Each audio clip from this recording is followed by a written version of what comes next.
आप मुझे सुन पा रहे हो तो मुझे बता देना। अब थोड़ा आप लोग नोटिफिकेशंस अपनी ऑन रख लेना जो मैंने आपको कहा हुआ है, क्योंकि मुझे बहुत प्लानिंग करके नहीं बोल रहा, बहुत हेक्टिक चल रहा था। तो आवाज़ आ रही है? पहले ये तो बता दो कम से कम, ऐसे ही बोलता रहूँ आवाज़ नहीं आ रही तो। Thumbs up.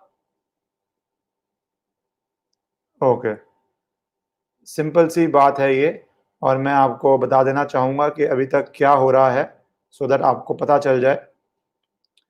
वो ये है कि जो हमने सुबह बात की थी कि बहुत ही अजीब चीज़ कल रात को हुई कि एक आईपीएस ऑफिसर को क्वारंटीन में भेज दिया मुंबई के द्वारा, बीएमसी के द्वारा।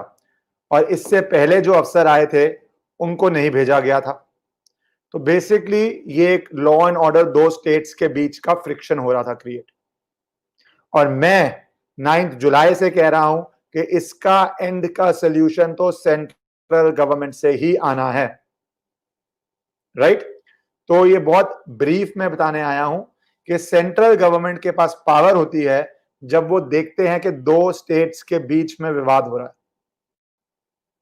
जब दो स्टेट्स के बीच में टसल होता है, टर्फ वॉर होता है, विवाद होता है, तो लीगल कॉन्स्टिट्यूशनल पावर होती है सेंट्रल गवर्नमेंट के पास कि वो घुसे और इसको सॉर्ट आउट करे। कई बारी हमने देखा है वाटर डिस्प्यूट्स में होता है, जब पानी की नदी के वाटर शेयरिंग पे होता है, वैसे ही लॉ एंड ऑर्डर में होता है, क्योंकि हमारा एक क्वाजाई फेडरल स्ट्रक्चर है। सेंटर के पास बहुत सारी पावर्स हैं और ये तो कॉन्स्टिट्यूशन में क्लियर पावर्स हैं।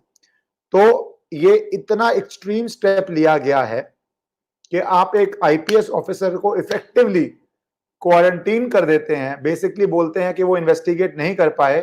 तो उसका सल्यूशन ये है कि अब आप लोग बोलते हैं प्रेसिडेंट्स रूल लगा दो, प्रेसिडेंट्स रूल लगा दो।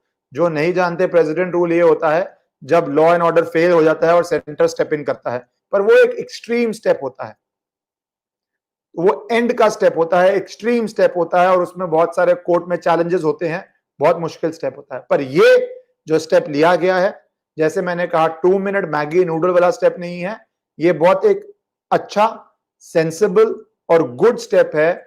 हमें जो अच्छी चीज हो रही है इस अंधकार में, उसके बारे में भी बात करनी चाहिए। इस अंधकार में जो अच्छी चीज हो रही है वो ये है कि मैंने अभी रिपब्लिक की न्यूज देखी, रिपब्लिक टीवी की न्यूज देखी कि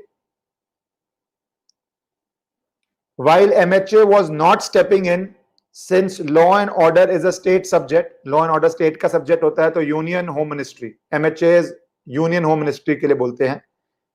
The clash between police of two states and the alleged obstruction by Mumbai police was brought to center's notice by the Bihar government. So basically Bihar government ने officially एक वे में central government को inform किया है।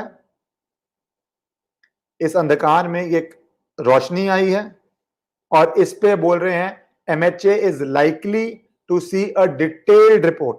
तो हम एक step आगे बढ़ेंगे। ये एक अहम स्टेप है, आप शोर में भूल ना जाएं, न्यूज में गायब ना हो जाए। So you should know this is a important step. Now centre एक बार रिपोर्ट मांगेगा और ये बहुत देर से कह रहे हैं हम कि सेंटर को गवर्नर के थ्रू रिपोर्ट मांगनी चाहिए। सेंटर के पास पावर है, सुपरवाइजरी पावर है एक सेट सर्कमस्टांसेस में। और जब एक स्टेट के अफसर को क्वारंटीन किया जाता है, जिसका हम सबको पता है पर्पस क्या है, सबको पता है पर्पस क्या है, आपको दिख रहा है, तो होम मिनिस्ट्री अब स्टेप इन करके एक डिटेल्ड रिपोर्ट मंगवा रही है।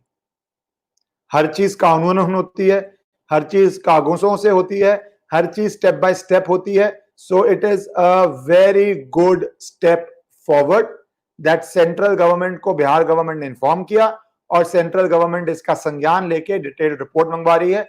उस रिपोर्ट में खामियां मिलेंगी, गलती मिलेगी, तो लॉजिकल जो नेक्स्ट स्टेप्स हैं वो लिए जाएंगे। I wanted to tell you a good thing because कल रात को एक बहुत ही वियर्ड चीज हुई थी, विचित्र चीज हुई थी, जिसको एक कांग्रेस के ही फॉर्मर मेंबर ऑफ पार्लियामेंट ने बोला है, अरे भाई क्या हो गया, ट्वीट देखा आपने संजय निरुपम का? तो वो कह रहे हैं कि इनको हो क्या गया है।